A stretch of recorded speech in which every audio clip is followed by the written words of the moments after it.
a túlvilágról is kitartásra és jókedvre bíztatja sorstársait. A 17 évesen daganatos betegségben elhunyt lány fáradhatatlan jókedve és minden bajt feledtető humora ugyanis tovább él egy különleges napló formájában. És egy alapítványban, amely tovább kutatja az igazi hétköznapi hősöket.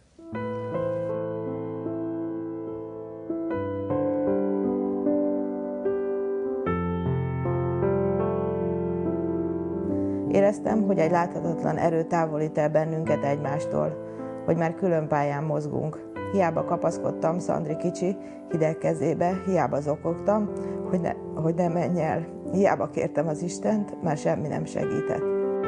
Gergelyné Tóth Éva sokak számára ismerős lehet. Egy évvel ezelőtt a naplóban már láthatták, hogyan emlékszik vissza 17 évesen meghalt lányára, Szandrára. Akkor egy könyvön dolgozott. Úgy döntött, kiírja magából a rengeteg fájdalmat, mindazt a sok szörnyűséget, amin halálos beteg kislányával együtt keresztül ment abban az embert próbáló másfél évben. Azért, hogy megkönnyebbüljön, azért, hogy segítsen, és azért, mert megígérte. Ez volt ugyanis Szandi egyik utolsó kívánsága. Legutoljára abban maradtunk, hogy Szandri mondta, hogy ha mégis másképp alakul, hogy akkor megírom-e.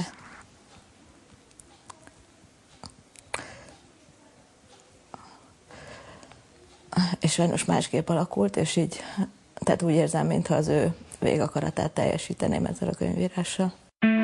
Szandri, vagy ahogy sokan ismerték, Szasz, 16 éves volt, amikor kiderült, hogy egy ritka daganatos betegségben, a Ewing-szarkómában szenved. A kór többnyire a tinédzsereket támadja, és sajnos legtöbbször le is győzi őket. Amikor egy 16 éves gyerekről kiderül, hogy rákos beteg, akkor minden felborul. Hónapokig nem tudtuk felfogni, nem is tudtuk, hogy mit csináljunk, csak úgy sodort bennünket az élet, az onkológia felé. Sorra következtek a megpróbáltatások, a sugárkezelések, a kemoterápiák, a vérvételek, a rengeteg gyógyszer, na és persze a kezelések természetes velejárói, a folyamatos hányinger, az állandó rosszullétek, az étvágytalanság.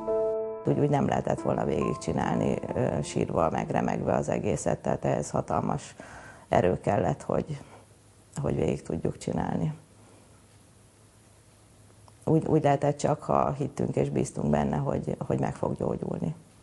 Szandra soha egyetlen pillanatra sem hagyta el magát, pedig a régi családi fényképeken és videókon mindig vidám, gyönyörű lány egyre távolabb került régi önmagától. A nem olyan régen még egészséges, életerős fiatal lány súlya már alig érte el a 30 kilót. Csak egy dolog nem változott, Szandi mosolya. Az a mosoly, ami még a legnehezebb időkben is ott volt az arcán. Az a mosoly, amit addigra az országban már több ezren megismertek és megszerettek. Mert hogy Szandra nem fordult magába, sőt, internetes naplót, blogot indított, ahol mindig részletesen beszámolt az állapotáról. Gergely Alexandra vagyok, 16 éves. Pár hónappal ezelőtt még így néztem ki. Amikor ezt a blogot elkezdtem, nem is reméltem, hogy ilyen sokan kíváncsiak. Ez a kép az egyik testrészemet mutatja. Lehet tippelni. Zsolti, akit a nővérek közül a legjobban kedvelek. És a vénáim, amik a kezelés előtt még jók. A legújabb mellékhatás. Hát igen, ez se az áttáncolt éjszakák hatása. Az utolsó hetekben a rengeteg fájdalomcsillapítótól már csak aludt. Akkor már a maximálisan adható mennyiségnek is a sokszorosát kapta.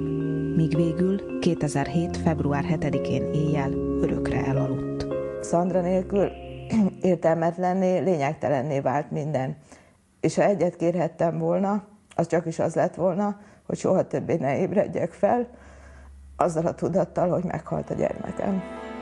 Ezeket a sorokat az édesanyja Éva már abból a könyvből olvassa, amit Szandi halála után írt. Én úgy gondolom, hogy talán jót tett. Most már úgy érzem egy utólag, hogy így kiírtam magamból egyszerűen mindent, ezt a betegséget, ezt az egész szörnyűséget, amin keresztül mentünk, a Szandra is és én is. Szandi szobájában azóta is minden változatlan. Gyakran feljövök ide, és elnézegetem a képeit, ezt meghagyjuk Szandri szobájának. A falon Szasz fotói, az ágyon pedig a kedvenc szőrmeállatok. Csak a leghűségesebb barát Ubul hiányzik. Ubul a plusz zsiráf, aki végig, még a kemoterápiás kezelések alatt is kisgazdája mellett volt. Szandrival együtt el lett hamvasztva, és így most ő is a Maldívon nyugszik. Igen, a Maldív-szigeteken. Ez volt ugyanis Szandi egyik utolsó kívánsága. Egész életében oda vágyott. Ezt a kis kunyhót még ő festette. A fürdőruhát, ami azóta is az ágy támláján pihen, pedig azért vásárolta, hogy majd egyszer ebben fürödhessen álmai szigetén. Sokan kérdezik tőlem, hogy bírtam ezt megcsinálni, hogy Szandrát, Hamvait ugye, hogy elvittem és ott hagytam, és hogy nincs itt egy emlékhely, de mivel ez volt a legutolsó kívánsága, és ezt sikerült teljesíteni, tehát ez egy bizonyos megnyugvást jelent nekem. Éva 2 utazáson már túl van. Először a Poklot járta meg, aztán lánya kívánságát teljesítve eljutott a Maldív-szigetekre. Most egy harmadik útra készül. Segíteni akar. 2 évvel ezelőtt Szasz emlékére és a Ewing-szarkómás gyerekek megsegítésére létrehozta a Gergely Alexandra Emlékdíj Alapítványt. Még mindig olyan, mintha Szandri emlékét ápolnám, mintha neki tenném. És ez sokkal jobb nekem, mintha kijárnék a temetőbe, mondjuk. Olyan hétköznapi hősöket keres, akik az életükkel, a munkájukkal példaként vagy támaszként szolgálnak mások számára. Olyan embereket, akik nem adták fel, és másoknak sem engedik, hogy feladják. Ahogy annak idején Szandra is tette.